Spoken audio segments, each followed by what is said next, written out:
అనగనగా ఒక చిన్న గ్రామం ఉండేది. ఆ గ్రామం పేరు కోటవీడు. కోటవీడు గ్రామం గురించి విన్నవారు మాత్రం వణికిపోతారు. ఎందుకంటే రాత్రివేళ హోరుగాలి, వెన్నులో వణుకు పుట్టించే అరుపులు, చీకటిలో కదిలే నీడలు కనపడేవి.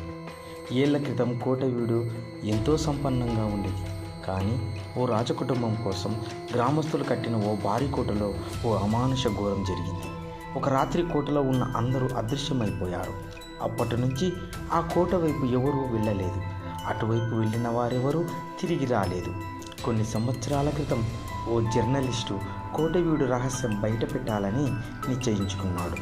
మూడో రోజు కోట వద్దకు వెళ్ళినప్పుడు ఓ వృద్ధుడు అతన్ని హెచ్చరిస్తాడు. ఆ కోట గురించి చెప్తాడు. నిజానికి రాజకుటుంబం అన్యాయంగా హత్య చేయబడిందని, వారి ఆత్మలు ప్రతీకారం తీర్చుకోవడానికి గ్రామం మీద తిరుగుతున్నాయని వృద్ధుడు చెప్తాడు. ఆ జర్నలిస్టు ధైర్యంగా ఆ గదిని తెరవాలని ప్రయత్నిస్తాడు. కానీ అతనికి ఏం జరిగిందో ఎవరికీ తెలియదు.